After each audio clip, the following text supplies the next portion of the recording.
Recognizing the simple patterns that develop from human nature, we can see the direction of the Dow. This is a J-hook pattern. Notice how when it pulled back to the T-line, it did it very indecisively. Then the bullish sentiment came back in, telling us if this is wave one, wave three was going to be the approximate same magnitude, which makes the likelihood of the top of this trend channel the next target. Again, that is the likelihood. We can stay long as we don't see a strong candlestick sell signal with the analysis that this is the likely target. Simple scanning techniques allow investors to identify which sectors are acting the strongest.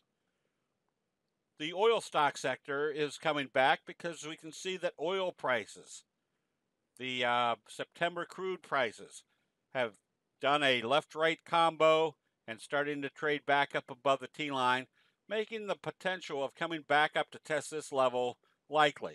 As long as crude oil prices keep moving up, there's a higher probability that oil and gas stocks will continue higher.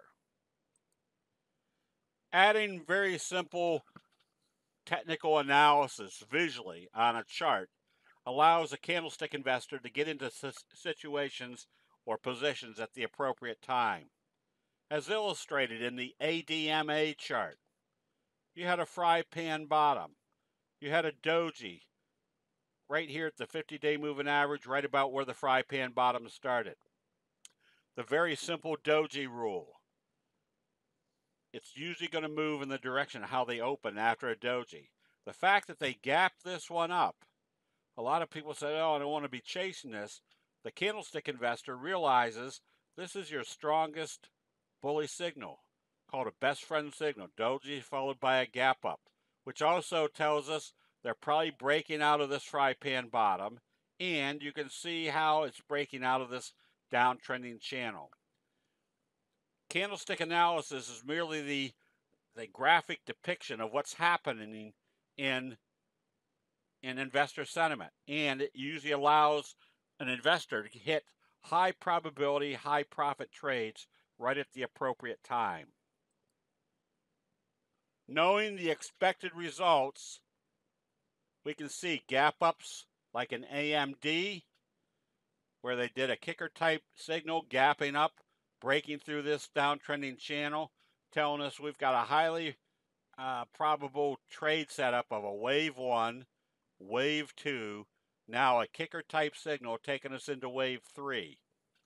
We're not chasing this one because we can identify that a kicker signal is usually your strongest candlestick signal, and we can see what type of pattern it's doing, allowing us to evaluate that this wave up here is probably going to be the same magnitude as this wave right here.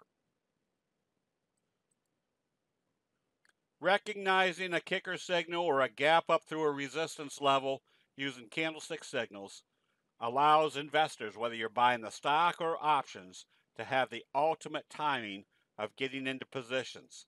Again, this is the basis of candlestick analysis, is graphically identifying when there's been a dramatic change of investor sentiment. That'll be it. We'll see you in the chat rooms.